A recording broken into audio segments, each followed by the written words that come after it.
রাত 12টার সময় আমার গাড়িটার এমন কোনো জায়গা নাই সেখানে ভাগ্যে সত্যিকারে আপনারা আলেমুলা ভালোবেসে থাকেন, আলেমদের পক্ষে আপনারা সাক্ষী দিবেন। যদি না দেন এই কিয়ামতের মাঠে বলে যাবো এই মুসাফির আপনাদের ছেলে মেয়ে একটাও মানুষ হবে না। কোনো অন্যায় আছে, আমি কোনো অপরাধ করছি, এদের সাথে খারাপ ব্যবহার করছি,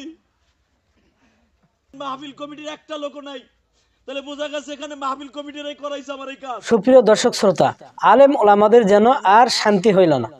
কবে যে শান্তি আল্লাহ ফিরাবেন আল্লাহ ভালো জানেন।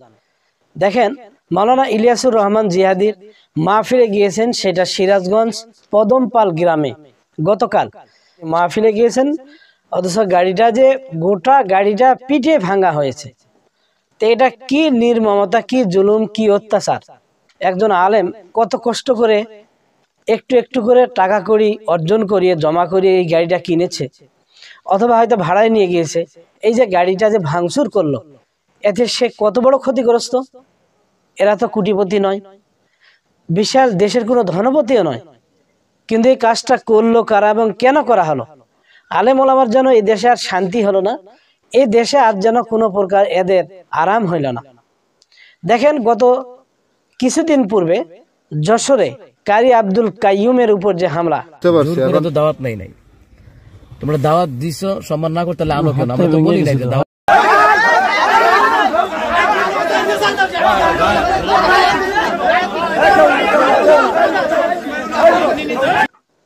কেন যে এই বারবার হামলাটা কেন হচ্ছে?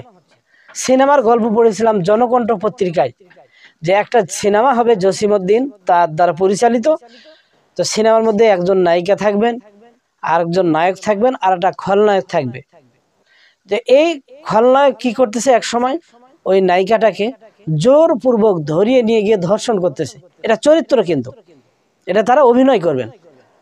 আবার যে মেন নায়ক আছে, এ খলনায়ককে পিটে মেরে তার কাছ থেকে জোর করে ছিনিয়ে নিয়ে এই নায়িকাটাকে, এই মহিলাটিকে নিয়ে গিয়ে আবার এ ভালোবাসার একটা কায়দা দিয়ে মেয়েটাকে ধর্ষণ করতেছে।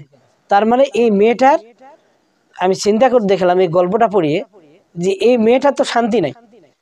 একজন জোর করে নিয়ে গিয়ে ধর্ষণ করতেছে, আর আরেকজন ভালোবাসা দিয়ে সেও অবৈধ কায়দায় ধর্ষণ করতেছে। মানে বিয়ে কেউ করেনি এখনো পর্যন্ত। এই অবস্থায় গল্পটা শেষ। তো ঠিক তদ্রূপ আলেম ওলামাদের অবস্থা হয়েছে এই দেশে, যে এতদিন পর্যন্ত ছিল যে আলেম ওলামারা ওয়াজের ময়দানে, মসজিদে, বিভিন্ন জায়গায় হক কথা বলতে পারতো না। হক কথা বললেই তাদেরকে গ্রেফতার করা হতো, হামলা করা হতো, মারা হতো, পিটা হতো। কিন্তু বর্তমানে ওই স্বৈরাচারীরা বিদায় হওয়ার পর এখন যেন আবার অন্য কায়দায় শুরু হয়ে গেছে হামলা। এখন মামলা নেই, কিন্তু এখন শুরু হয়ে গেছে হামলা। আগে ছিল মামলা, এখন হয়েছে হামলা।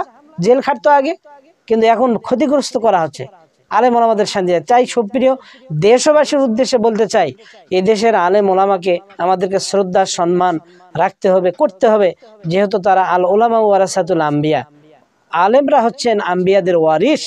এই আম্বিয়াদের ওয়ারিসদেরকে যদি আমরা সম্মান না করি, ইজ্জত না করি, আমাদেরকে আল্লাহ পাক কখনোই নবীর উম্মতের কাতারে গ্রহণ করবেন না, এবং নবীর উম্মতের কাতারে আমাদেরকে কিয়ামতের দিন উঠাবেন না। তাই দেশবাসী, আপনারা আলেম ওলামাদেরকে সম্মান করতে শিখুন, ইজ্জত করতে শিখুন। যে সমস্ত বক্তাগণ যারা অধিক টাকায় যারা কন্ট্রাক্ট করবে, চুক্তি করবে, আপনারা কেন তাদেরকে নেবেন? তাদেরকে বাদ দিয়ে ভালো ভালো আলেম ওলামাদেরকে নিয়ে আপনারা এই বিষয়ে আরো এর আগে আলোচনা শুনেছেন, আমিও বলেছি যে যারা ভালো ভালো আলেম ওলামা অনেক রয়েছে, যাদের কোনো কন্ট্রাক্ট নেই, যা দিবেন আল্লাহর রাস্তায় হাদিয়া, তা নিয়ে তারা বাসায় খুশি মুখে হাসি মুখে ফিরিয়ে যাবে। এইরকম আলেম ওলামাদেরকে আপনারা নেওয়ার চেষ্টা করুন।